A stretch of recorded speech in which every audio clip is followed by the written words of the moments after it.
So I just got back from yoga. I'm hungry and I want something that is, I don't know, comforting. It's cold outside today. It's cold and cloudy.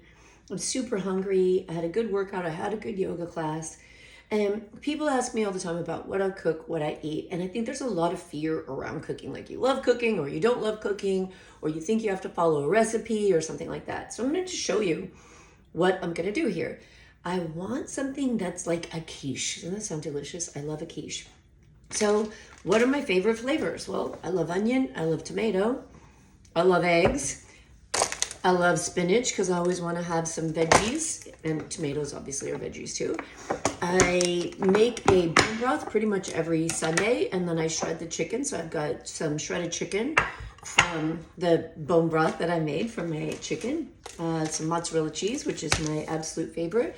And I bought some low carb tortillas. These aren't something I'll turn to often because they do have a modified wheat starch in them, even though they have enough fiber that they only come out to 4 net carbs. It's just something, the starch and stuff can spike your blood sugar, so I don't turn to them often.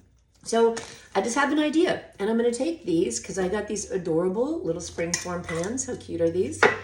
And taking this tortilla and putting it in the springform pan, just like so, just stuff it in, super easy. And then I'm going to cut up everything, cook it all in one pan, which I'll show you in a sec, put them inside of here and bake them into little quiches. It's not important to have a recipe. I think in things like this, you can just throw them together. Like, what are your favorite flavors? I think my mouth is watering at the idea of chicken and bacon together. Sounds delicious. Of course, I love onions. And just taking a little bit of your favorite things. So I'm going to chop it all up, throw it all in the pan, throw it all in these little tins, and make a beautiful quiche. So here we go. You know, sometimes when people hear about a ketogenic diet, they're like, oh, it's all bacon and butter and cheese, and I don't want that. And that's not true. I think I've talked before about how I follow a mostly Mediterranean style diet with healthy fats. But I gotta tell you, sometimes bacon is delicious. I do buy an uncured bacon, so you make sure that it's good quality, doesn't have nitrates in it, anything like that. But now and then, that salty smokiness of bacon, throw it in with some chicken and some eggs, is really a delicious treat. So that's what I'm going for here today. All right, so now we've got the onion, and people, how much onion? How much should I put in? Put in how much you like. If you like onion, put in more onion. I, for instance, love garlic. It's a good prebiotic food, and it's got great anti-cancer properties as well. So I'll do a recipe or I'll look at something and it'll say, 1 clove of garlic or 2 cloves. I'll put in like 6. I absolutely love garlic. So when it comes to garlic and onions, both of them really good for your digestion, good for that fiber and that prebiotic effect. So do what you like. Chop up as much as you like if you like the flavor. Love me a good, delicious tomato. There's something I love about tomatoes, and they're lycopene. They're very rich in lycopene, which is a great anti-cancer type of phytonutrient that you find in a tomato too. Some people avoid them because they find that it gives them indigestion, or because it's part of the nightshade family. If that's you and it doesn't work for you, don't put it in your quiche, right? For me, I love them. I love the flavor. I love the freshness, and they don't bother my digestive system in the least bit. So I pretty much eat tomatoes on a daily basis because I think they're delicious. All right, so I threw in about 4 eggs. I threw in 4 eggs, scrambled them all up here. Again, it's kind of a preference, right? Do you like more eggs? Do you like egg yolks? Do you like egg whites? Do you want more protein? You can throw in whatever you like because this is your recipe. It's your breakfast, lunch, dinner, however you're going to make it. And eggs are a perfect source of protein. They're a really good, high quality protein. It's an interesting thing. A lot of people say, I don't eat eggs because I stay away from dairy. So let's just clarify that eggs come from a chicken butt. Probably not anatomically correct. It's not a chicken butt, but they come from a chicken, not a cow. Not dairy, right? Dairy comes from the cow. It's from the milk of the cow, or obviously dairy can be sheep's milk, goat's milk, things like that. But eggs are not dairy. I think people confuse them because we find them usually in the dairy case in the grocery store, but they are not dairy, right? They're an unfertilized egg. So scramble up however many eggs you like. Eggs, again, the inside the yolk of the egg is a good source, about 5 grams of fat, and also a good source of choline. And choline is an important micronutrient for our bodies, and oftentimes something that we are deficient in, especially when we're going through cancer treatment. Okay, when it comes to spinach, I use a lot. So this container is about 5 ounces of spinach. And you know, spinach are like mushrooms. When you cook them, they shrink down to nothing. And so the more spinach I put in, the better. It's going to shrink down. It's going to give me fiber. It's going to give me iron. It's going to give me lots of good vitamins that I want to have in me from these dark leafy greens. And I like to chop it up because I don't like it stringy. You know, when you put the whole leaf in the stem and stuff, sometimes it can be like stringy. I don't know. I think that's the best way I can describe it, is kind of stringy. But I chop it up before I throw it in. And I think we're about ready. So we got everything chopped, everything ready to go. I'm getting super hungry. My mouth is watering because this is going to be delicious. Okay, I'm going to heat up my pan with a little ghee. I thought I had ghee in the pantry, and I don't. Ghee is basically just clarified butter. It's been cooked down and clarified, so the milk solids have been taken out. So a lot of times people who may have a problem with lactose intolerance or the saturated fats in butter, they'll turn to ghee, and it's more clarified. It's got the milk solids out of it, and I love it because it's got almost like a popcorn butter kind of flavor to it. It's got a really yummy flavor. And so I'm going to heat that up and throw in my bacon, throw in my onions, and let that cook up for a bit before I toss in everything else. We've got a couple spinach leaves there, but that doesn't really matter. I'm not Rachel Ray here, so I'm not really worried about my recipe being perfect. Just want to show you an example of how you can just throw all this stuff together in a pan and get some deliciousness and not have to worry about stressing over recipes or if it's going to come out perfect. It's just going to come out delicious, and that's really what matters. So now, while that's cooking down, I'm going to go ahead and get out my Cronometer and start putting my ingredients in to see if I need to add any more fat into it. Oh, and by the way, this ghee, it's these little pockets, so I have them in my purse oftentimes, so I pulled one out because I didn't have a jar of ghee in my cupboard here. And you can take them with you. So an important thing, like when I go out to eat and order vegetables and things like that, I can add more fat to them, and a healthy source of fat, or a good source of fat where I know it's not a seed oil or something, so I can add ghee. Sometimes if I'm ordering meat on the side, I have little individual packets of olive oil as well, and I'll just take those and add them right onto the food. So I know the source, I know I'm getting some extra fat in, and then that helps me stay in ketosis.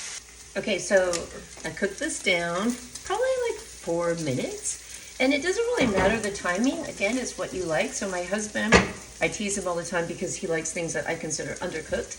I like my onions caramelized. I like my bacon a little bit on the crispy side. So cook it the way you like it to look.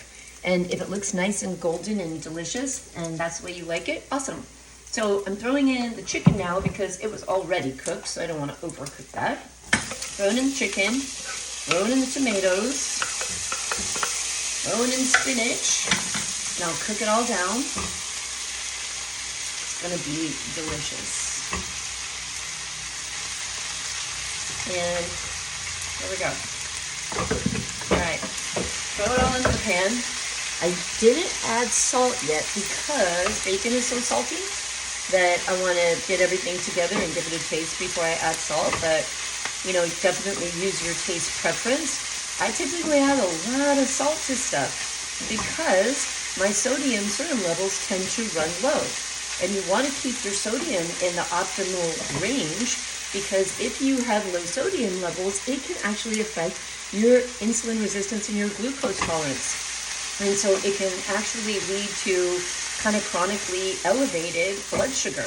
And I had that happen just recently to someone in my family where she was having issues and she wasn't feeling well and she was gaining weight, and her doctor said, you need to cut back on sodium. And when I looked at her labs compared to the way we look at them from the metabolic approach and looking at the optimal range of sodium, she was way below normal. Even in standard of care, by those standards, her sodium levels were below normal. But her sugar, her blood sugar, her glucose levels, her HbA1c, her insulin, all was elevated. And so when I look at that, I'm like, whoa, you need to actually have more sodium in your diet. And so to cut sodium, instead of cutting sugar, when all your sugars are elevated and your sodium is really low, just did not make any sense to me. So I watch my sodium levels very carefully. I do my blood work on a regular basis, and I want to make sure that I keep those sodium levels in an optimal range, which is a big difference. I didn't used to cook with a lot of salt. And if you get afraid of salt and you think that it's still with the old narrative of increasing your blood pressure, read the Salt Fix, do some research on it, because most of that has been debunked, and actually sodium doesn't have an effect on your blood pressure levels. So anyway, this is looking pretty delicious. It's all cooked down in there, all nice and yummy. And now I'm going to put it in our little quiche containers. Okay, I'm going to fill the quiche containers. I'm first going to spray them with a little bit of olive oil. You can brush them with olive oil. You can leave the olive oil out. But I want them to kind of get a little crispy, a little crispy in the oven. So I'm going to give them a little spray of olive oil. And I want to get them dried out in the oven. I want them to get like a nice golden brown crispy. And I think that'll do the trick. All right. So again, just kind of eyeballing it and saying, okay, what are thirds, right? Split it into thirds here. Looks pretty good. I am not going to worry about being exact or perfect, because that's just too much energy to worry about. And that spoon's not going to work. So I'm going to get a little spoon here and spoon these right into their little cups. Ooh, this is going to be good. Smells amazing. Let's get that all in there. Sometimes when it comes to the kitchen, you just have to let yourself be creative, right? Do the things you love, put in good, healthy, clean ingredients, and play with it and have fun with it. Like, you know, I look at recipes as guidelines. I love cookbooks. I'm constantly reading cookbooks, looking at cookbooks, because I do love to cook, and I think you get a lot of great ideas. I especially love getting vegan cookbooks, because they have so many, or vegetarian ones, because they have so many great vegetable recipes. So it helps you to be plant forward, and I love that. So you don't necessarily, you just take a vegetarian recipe, but you go ahead and you put your meat in it, right? So do what you like and make it be what you want it to be. Let's throw all this egg in here. Just kind of, again, eyeballing it. I'm going to stir it up so the ingredients get mixed up with the egg. Yummy. All right. And then we're going to add some cheese. I like mozzarella, and I added the mozzarella into my Cronometer.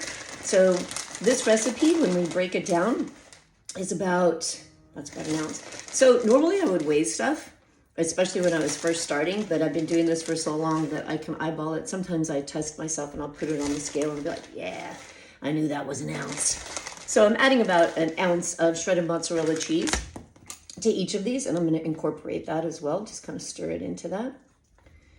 All right, because what's a quiche without cheese? But you can do any kind of cheese you want. So I did put it in the Cronometer. So this recipe comes out to about 6.7 grams of carbohydrate. My limit is 20 grams carbohydrate per day. So as this one is 6.7, and it's 53 grams of fat. So a nice healthy dose of fat. This has a little more saturated fat than I would normally eat, but as I said before, it is kind of an indulgence, right? I'm throwing in the bacon and the low carb tortilla just because I feel like something that's really indulgent, like a yummy quiche on a cold, cloudy day. So a little more saturated fat than I would normally have in my food, but that's okay. And let's see where we're at. A little over 35 grams of protein, which is good, because if we can shoot for over 30 grams of protein in each meal that we have, that's a nice healthy serving of protein. And of course, we got a lot of that. We've got eggs, chicken, and bacon to give us protein in here. So I put the oven on 350 because why not? Pretty much everything gets baked at 350, right? I'm going to throw these little guys in. I think probably 15, 20 minutes. I'll check them after 15 minutes and make sure that the egg settles and it's not runny and gooey, because that's disgusting. And then we'll see how it comes out. Okay, I'm feeling a little like Rachel Ray here. It looks like 15 minutes did the trick. These little suckers smell amazing, look beautiful. I'm gonna lift them out, I think. I wonder if I should have, oh yeah, they lift out perfectly. I'm gonna lift them out. Look how cute they are. And I'm going to, how about this? I put them in springform pans so that I could undo them and not have to worry about them sticking. So let me unspring them and lift them out so they can finish cooling off. They look so cute and smell so good. Now also, sometimes we let things stop us from cooking because our mind messes with our head and our thoughts go a little crazy, and you might think, well, I don't have a springform pan, so I can't do that. And so let's be a little more creative and think like you could use a giant sized muffin tin. Totally do that. You could use a ramekin, you know, just an oven safe ramekin. Anything that's like that little shape that will fit. So those look perfect. And the good thing is, once you do something like this, so let's say you made them here and you made 6 of these little quiches, you can put them in plastic wrap and you've got them for breakfast, lunch, dinner. You know, you can keep them in the fridge. So maybe you take a few minutes, like I think in total chopping up everything, cooking and cleanup took me about maybe 20 minutes. I wasn't really watching the clock, maybe 20 minutes. But then I've got a couple of meals out of it. And I love to cook that way. So I have something that's delicious, but I can also grab it and go whenever I want to. So exciting. I hope you try it out on your own. Be creative. Do what you love. And whoop, oh, my camera's going. And you have one of these little beautiful keto-friendly low-carb quiches.